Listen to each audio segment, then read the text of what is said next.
Its governor is doing well in the primaries, but Texans are sweltering. It is the hottest of any state for an extended period of time ever recorded. 70 days in Dallas of over 100 degrees. Unprecedented.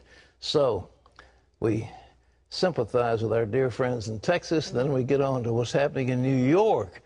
The Republicans have scored an upset victory in a special election for Congress in a New York City district heavily dominated by Democrats. The Democrats haven't lost since 1923. Incredible. In fact, a retired cable TV executive by the name of Bob Turner, he won the race.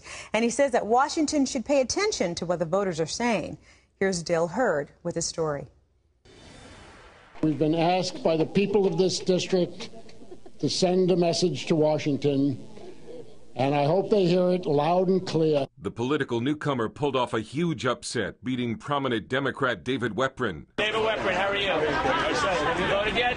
In a heavily Democratic New York City district once represented by Anthony Weiner. I will not yield to the gentleman! Weiner stepped down in June after getting snared in a sexual text message scandal. But the special election to replace him turned into a referendum on President Obama. I wish there was somebody stronger who does what he promises. Turner is the first Republican to win the 9th congressional district since 1923. Democrats outnumber Republicans there 3-1. Turner, who is Catholic, pulled heavy support from the district's large population of Orthodox Jews. And social conservatives who aren't happy Weprin supported same-sex marriage. In a public policy poll taken days before the election, most voters said Israel was very important in determining their votes. Only 22% of Jewish voters approved of President Obama's handling of Israel. It was also a referendum on the economy. We have been told this is a referendum, and we're ready to say, Mr. President, we are on the wrong track. Dale Hurd, CBN News. A stunning defeat for the president. You'll be interested to know how they spin it. Now, ladies and gentlemen, I want to just digress for a moment. We don't have this in our news, but I want to tell you what's happening.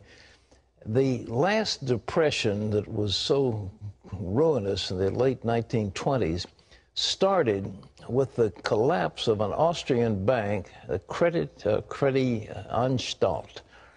And that triggered a bank collapse throughout the nations of the world.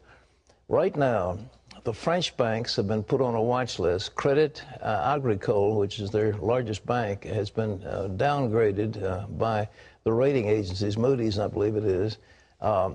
Credit Lyonnais has been having serious trouble, and Societe Generale has had trouble. Now, what does this mean? It means that deposits are leaving European banks in record numbers. Billions and billions of dollars of deposits are leaving, and huge amounts of money, close to $1 trillion of European-style money has come into the Federal Reserve because people don't think the banks will pay it back off. So the money market funds that have the money are not loaning to the French banks and to the Italian banks and to the Portuguese banks and the Spanish banks. And so they're desperate for money. They're going to the European bank to try to borrow money, which is now getting an excess amount of loans outstanding and also an excess amount of deposits because the people don't trust this banking system. It's right on a knife's edge, and if one of those big banks goes under, it can start a cascade all over Europe, which would pull down the banks here in the United States that have loaned them short-term money. And it can result in a major, major financial collapse. So you don't hear much about it for some reason. It's not hot news like some sex scandal, but this is the big story underlying what's happening. And this is why the regulators are so concerned. If Europe goes down, the United States cannot stay afloat. Something is going to pull us down because we have sent so much of our money into these banks on short-term loans and long-term loans. So just keep that in mind and look out where your money goes. But in addition, you have Brazil. Its currency is so hot now, it's more expensive to live in Rio de Janeiro than it is New York City. Apartments are more expensive in Rio, offices more expensive in Rio, and other goods are more expensive in Rio de Janeiro because of the Brazilian currency. currencies around the world are in turmoil. And this is the thing we're facing in our world today. So just keep all this in mind when we're talking about the handling of the United States economy. It's not just the U.S. economy, it's the world economy that's in a real mess. Lee Webb has the rest of our top stories. Lee? Pat, the portion of the new health care law that requires individuals to buy health insurance is unconstitutional. That's the ruling from a federal judge in Pennsylvania. He says the government should not have that power. This is just one of more than 30 cases against the president's health care overhaul bill. Last week, a U.S. Circuit Court of Appeals in Virginia struck down a case challenging the law. The court there ruled that the state did not have legal standing to file its lawsuit. It's expected, though, the issue will be settled by the U.S. Supreme Court. A federal appeals court is considering a lawsuit against Oklahoma's ban on Sharia law. A ballot initiative prevents Islamic and international law from being considered in state courts. The measure was passed by 70% of Oklahoma voters last year. The appeals court will decide whether a lower court's ruling against the amendment will stand. More than 20 other states are considering similar bans against Sharia law. Turkish Prime Minister Erdogan is in Cairo as part of his so-called Arab Spring tour. It's the first visit of a Turkish leader to Egypt in 15 years. And he's speaking out again about an Israeli commando raid on a Turkish ship bound for Gaza last year. Erdogan believes the attack was a cause for war. CBN News spoke with Mark Regev, spokesman for Israeli Prime Minister Benjamin Netanyahu, for his reaction to that. We have seen, unfortunately, over the last few months, and maybe even a bit longer, this negative momentum in the relationship. It's not a good thing. From our perspective, we'd like to see the relationship between Jerusalem and Ankara be more positive. We hope that is the attitude of the Turkish government, and that it is possible to turn things around. The Obama administration is troubled by the deteriorating relationship Israel has with Egypt and Turkey. The Jewish state had been close allies with both countries. Pat?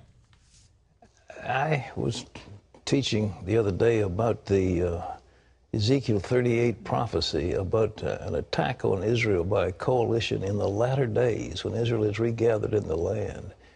And among the members of that coalition is a country identified as Gomer. And in the early days, people used to say, well, that's Germany. Well, it's not Germany, it's Turkey, in my opinion. And so you now have Iran in the prophecy. You've got Turkey in the prophecy.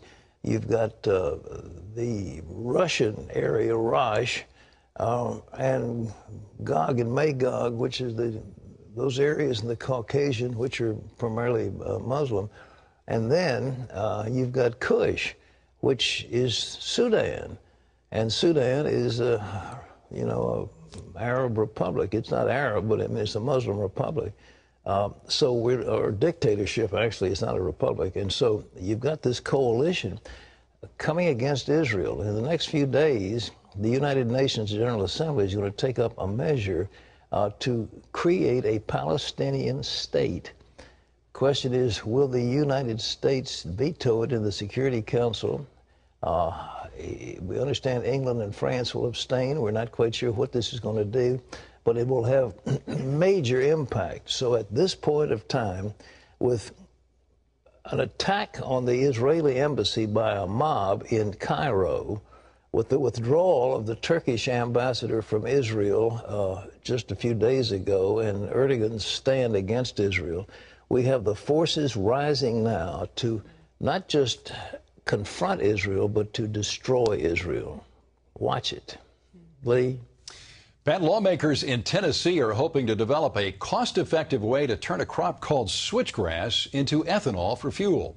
It's an idea that could reduce U.S. dependence on foreign oil. Charlene Israel has the story. Tennessee could be on its way to becoming a pioneer in the global fuel market. Lawmakers and farmers in the state are pinning their hopes on a crop called switchgrass. This is a crop that just fell into our lap. Switchgrass is native to Tennessee and pretty much grows on its own. Researchers say it is much more resistant to drought than corn and produces about twice the yield per acre as corn. The state is recruiting farmers to help produce the crop with the goal of turning it into biofuel. Farmers Kim and Brad Black are encouraged about the financial possibilities of the project. It feels good to go to bed at night knowing you're going to have a payday at the end of the year. Governor Bill Haslam recently got a first-hand look at the process of making ethanol out of switchgrass. So how many tons would there be produced domestically totally, do you know? He sees the switchgrass initiative as a way to help reduce the country's dependency on foreign oil. If we can produce a product where we're not subject to the vagaries of the international oil market, that's a clean product, that's domestically available, that's a huge win for us. Farmers are hopeful about the potential fuel boon for the state. It's a bridge between us feeding the world and feeding ourselves. Right now, switchgrass is being converted to biofuel only on an experimental basis. Commercial production is expected to start next year. Charlene Israel, CBN News. Chronic diseases like cancer and diabetes are now the leading causes of death worldwide, and the common risk factors behind most of those diseases are bad habits. United Nations Secretary General Ban Ki-moon is calling it a, quote, public health emergency in slow motion. Chronic diseases cause nearly 2/3 of deaths worldwide. In the U.S., they kill nearly 9 out of every 10 people. The UN General Assembly will hold its first summit to address chronic diseases next week. It will focus on risk factors like tobacco use, alcohol abuse, unhealthy diets, and physical inactivity. Pat? 60 Minutes did a piece on Indonesia. Extraordinary how they're permitting a tobacco company to market its products to children in Indonesia. You have little babies smoking. You've got people all the way up through, and they're trying to say it's medicinal. And these kids are going to have all kinds of cancer and lung problems, but they're smoking like chimneys over there. And on top of that, we're marketing these fat foods and these greasy foods and these unhealthy foods to children. Not only in America, you've got Happy Meals to little kids. Well, they're marketing to little kids overseas without any restriction. And of course, we're exporting this worldwide obesity. So I'm glad the UN is listening to the 700 Club and they're picking up. Get with it, guys. That's true. It's all about preventative medicine. It really, really is. 2 U.S. men being held in Iran may not be released soon after all. Shane Bauer and Josh Fatal were told they would be freed in a couple of days after paying $1 million in bail money. That was the word from Iranian President Mahmoud Ahmadinejad. Now Iranian media is reporting the 2 Americans are going to stay in prison for a bit longer because Iran's religious judges are rethinking the issue. Bauer and Fatal were sentenced last month to 8 years in prison. They had been charged with spying and entering the country illegally. The American Civil Liberties Union is suing a Virginia school board for posting the 10 Commandments in one of its schools. Narrows High Schools in Giles County has the commandments displayed next to other historic documents. The ACLU says it violates the separation of church and state. The group wants the commandments removed, and they're also seeking a ban on displaying them in the future. You can always get the latest from CBN News by going to our website at cbnnews.com.